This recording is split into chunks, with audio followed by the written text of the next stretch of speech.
The downfall of President Mohammad Nasheed grabbed the attention of the nation and the international community. However, President Nasheed's resignation did not come as a total surprise for the people of the Maldives. Nasheed's rule was tarnished by widespread reports of corruption and mismanagement. Public sentiment against the Nasheed administration had been on the increase following several well-known slip-ups which caused tremendous damage to the economy and society of the Maldives. Nasheed's eventual resignation was the result of a series of bad decisions and failed policies. This presentation will take a look at the recent timeline of events which resulted in Nasheed's decision to step down. Allahu Akbar! The mass demonstrations against the Nasheed government on 23 December 2011 marked the beginning of open public dissent against the former president's regime. The gathering was attended by almost all political parties in the Maldives, in addition to the members of more than 100 civil society organizations. While the demonstration was held nationwide, several thousands gathered in Malé City alone to protest against the policy failures of the Nasheed regime. Several commentators say this event resulted in the Nasheed administration's growing intolerance of government critics in the following days. Dr. Mohammad Jamil Ahmad, who is the deputy head of the Divehi Gaumi party, was first arrested on 12 January 2012 by the Nasheed administration without a court warrant.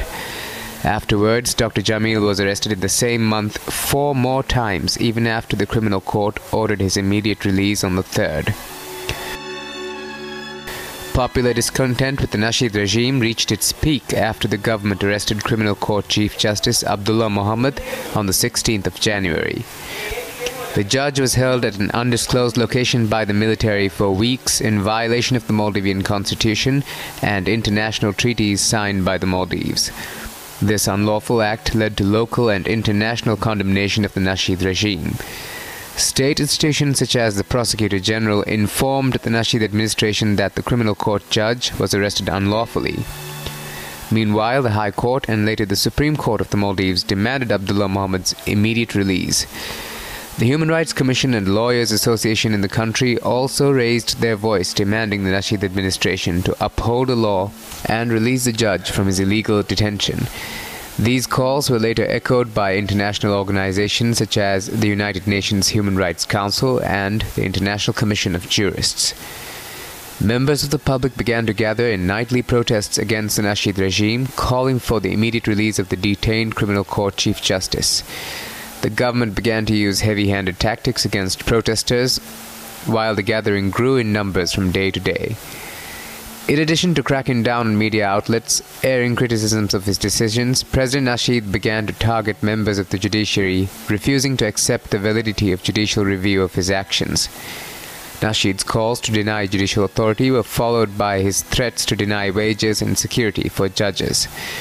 These actions only brought more Maldivian citizens out on the streets against the increasingly unpopular government.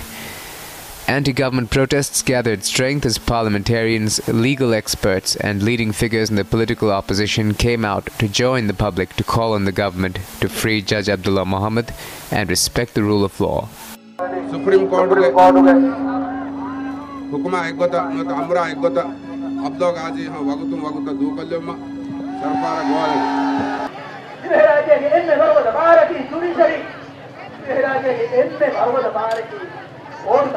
Mihalatuga, Mi Masalaga, Alugana Felalius, Alugana Coralius, Alugana Cornelius, Alugana Giftis Collius, Alugana Gan Nikun Hamale, Comeletica Comes Punani, Abdullah Mohammad Gair Ganoni Gotum Higher Kuraife, Gan Asasia Hilafan Higher Kuraife. Raitunga Majliuge memberuna Bibefla Kanoni Magu Azulukurang. Ade Makamun Durukurma. Raitunga Majliuge Kibaga. Azulukurumge Hiver Nekama Vanya. Divai Rajega Sharui Daira minimum ko. Ekam get Ekam Kurevan with Tovis Almem Balanang. The anti-government demonstrations continued as a series for 22 days while the Nasheed administration became ever more heavy-handed in their response. Over 408 demonstrators were arrested and detained by the government while 86 were left injured. Public protection from arbitrary arrest was considered lost after President Nasheed proceeded to order the arrest of high-profile figures such as former SARC Secretary General Diana Saeed.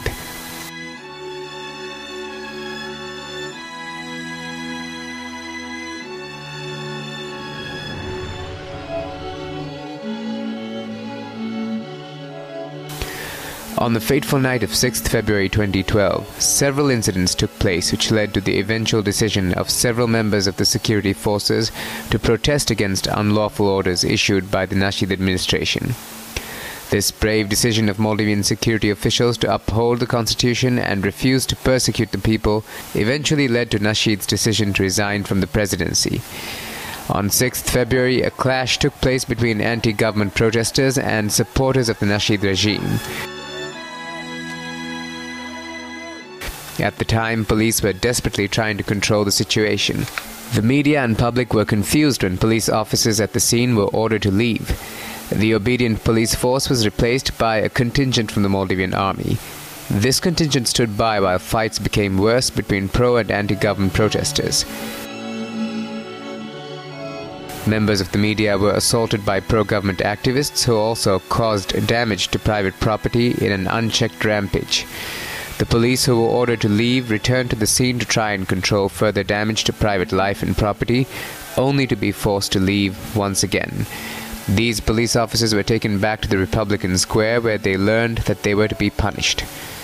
Regardless of this threat, the police officers stood their ground and demanded higher authorities to stop issuing unlawful orders. Members of the public also began to flock to the scene in support for the police officers at Republican Square.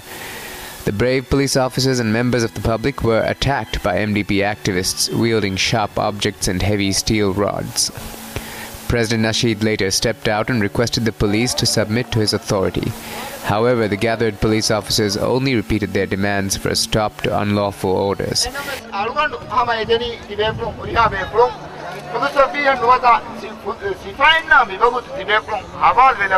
Nasheed returned to military headquarters and commanded members of the military to use armed force against police and members of the public at Republican Square.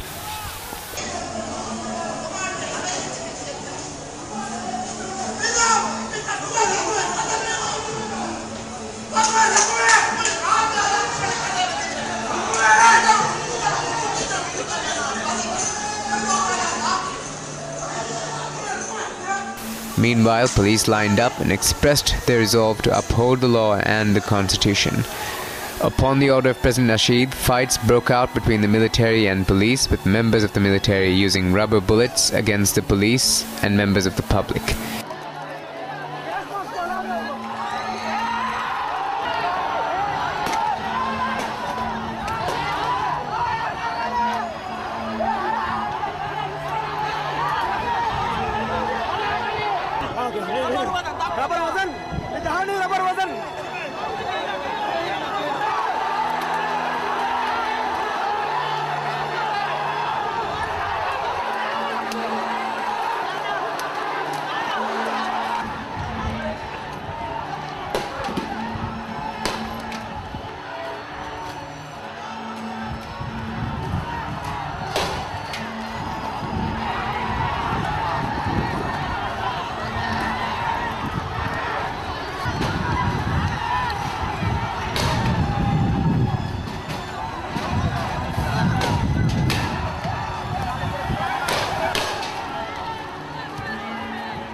Retired officers of the police and army volunteered to take part in negotiations to stop the ongoing chaos from spreading.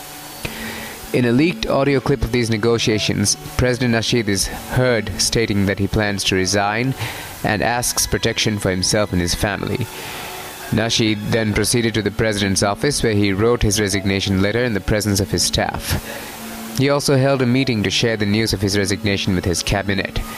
A few ministers in his cabinet had reportedly urged him not to resign as well. Nasheed also called leading opposition figures Abdullah Yamin, Ahmad Tasmin Ali and Umar Nasir, as well as the Indian High Commissioner, to inform them all of his intention to resign. Nasheed then tendered his resignation at the president's office in front of gathered members of the media and television cameras. Rajyege labot rayetun Assalamu alaikum. Algonda me the fen muga. Algondo itura rajege rais kamuga hure janama. Rajege rayetunasha adi rajya eta ginaguna gelluntake vedana kama. Algonda fenna tive. Algondo mirajege raisul jumhuriya kamu medum fechigeng istifati. However, what several members of the public hoped was a graceful step down was short-lived, as Nasheed changed his tone hours after his resignation. The former president began to call his resignation the result of a coup against his government and mobilized his supporters against the government of President Wahid, who was sworn in after Nasheed's resignation.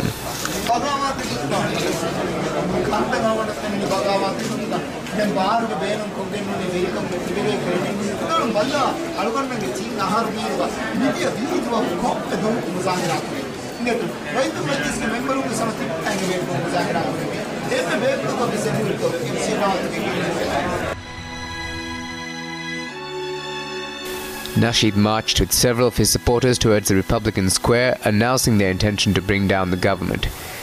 The advance of Nasheed and his loyalists were stopped by the police, who used force in subduing the crowd. Soon afterwards, MDP activists in the islands set fire to vital infrastructure such as court buildings and police stations. The damage to public property is estimated to be worth 200 million rupiah.